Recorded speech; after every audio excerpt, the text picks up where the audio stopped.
great would you say the risk is at this moment in time of another front opening up in Israel's war against Iranian proxies?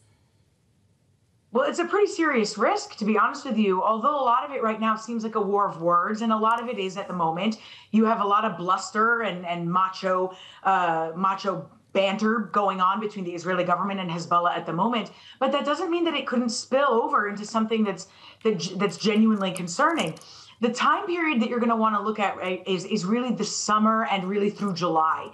Because the way the Israeli government sees it is that they have 100,000 to roughly around 100,000 Israelis displaced from the north of Israel who want to return back to the north of Israel for schools and to get back to their normal lives. The pressure on the Israeli government to solve that is increasing. You also have, by the way, 200,000 Lebanese who are also displaced from southern Lebanon. And so this summer is where you're seeing these tensions increase significantly. If something doesn't happen, it doesn't boil over during the month of July, really, or early August, then I would expect this all to pass. So it really could go either way. A lot of that depends right now on, you have U.S. officials who are actively working both sides to try and simmer tensions down. And so we're going to have to see how that goes.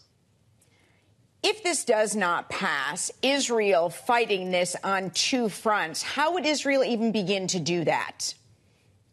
Yeah, this is not something that Israel wants to do. And by the way, it's not something that is in either side's favor at the moment. So let me explain why. On the Israeli side, their military is bogged down in Gaza. They need their military in Gaza. They don't have enough ground troops or footmen, really, to pursue a two-sided war. That's not in their interest.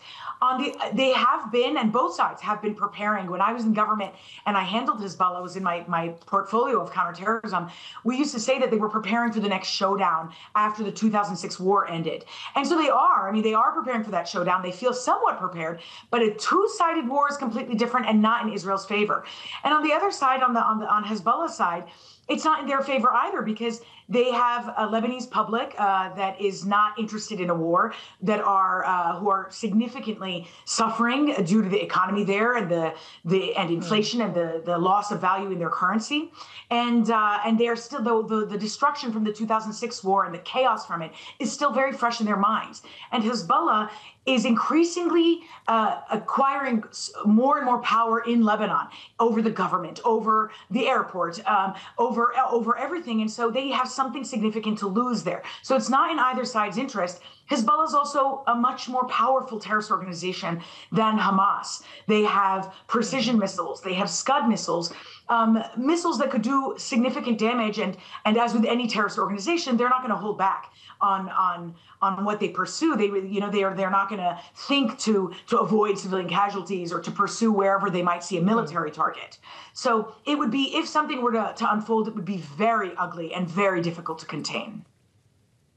So you were just speaking to the power of Hezbollah as a terrorist organization, but I'd like to speak more about the power of Hamas, because a high-ranking member of the IDF, the Israeli military today, a rear admiral, said to say we are going to destroy Hamas to make it disappear is simply throwing sand in the eyes of the public. He went on to say Hamas is an idea. Whoever thinks we can make it disappear is mistaken.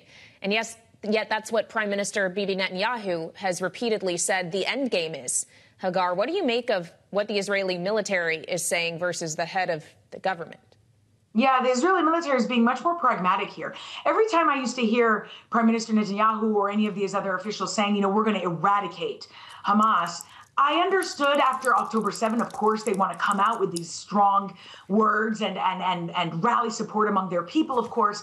But I never personally thought eradicating was doable. But I do genuinely believe defeating Hamas is doable, ensuring that they cannot again pursue another October 7, that they don't have any military capabilities to threaten Israel's security, and that they don't have governing capabilities to govern over Gaza. And that should really be the goal. If that is the number one goal, it makes the operations and the timeline for the war much more realistic. If you're talking about eradicating, it's a fool's errand at a certain point, because you're talking about an idea.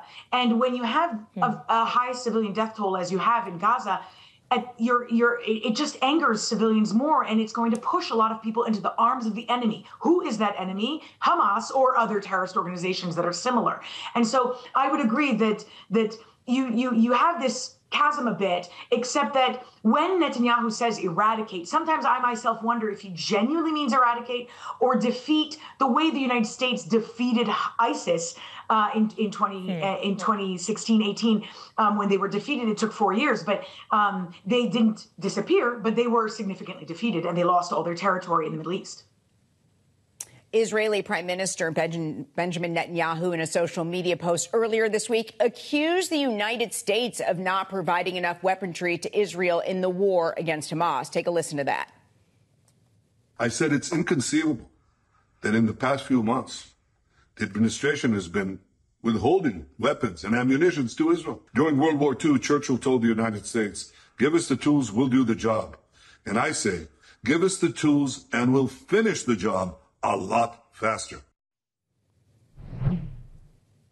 Benjamin Netanyahu speaking to Congress on July 24th after making that statement. I mean, where does that leave relations between the U.S. and Israel right now?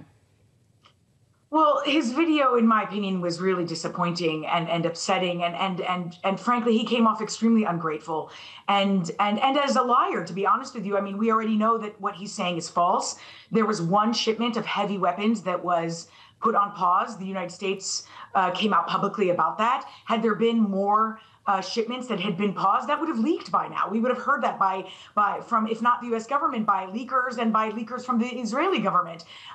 So we already know that. And the part that's I find so disappointing and upsetting in his video is that video is for an American audience. That's not for his own domestic audience. He's speaking to the American public. And what he's doing by doing this is trying to play on the political divisions in our current domestic politics that we're facing right now in the run up to the election. A few weeks ago, when the pause on the heavy shipment of heavy weapons came out, you saw Congress, many members of Congress were outraged. You had majority Republicans, but Democrats too, come out very upset. They wanted to pass a law to force Biden's hand in allowing that shipment to go through. And so Bibi, to him, that's an opportunity to play on those divisions, either to get as much support as he can or to undermine Biden in the run up to this election, because he does know that Trump would probably support Israel even more. But when you're talking about Biden was the first to run to Tel Aviv and give Bibi a hug. And with all of the isolation Israel is facing, the U.S. stands firmly behind Israel through everything. So this kind of video, in my view, it's outrageous. We know Biden officials are outraged. But I will say, having worked with the Israeli government very closely myself, there are a lot of times we have disagreed and a lot of times that we've been pissed off at what they've said. You need only look at when Bibi addressed Congress during the Iran nuclear deal, and Obama officials were outraged at that. But it didn't change the relationship between the U.S. and Israel, and it didn't undermine the way the U.S. prioritizes Israel's security. That doesn't change. We are able to separate the leaders from the country.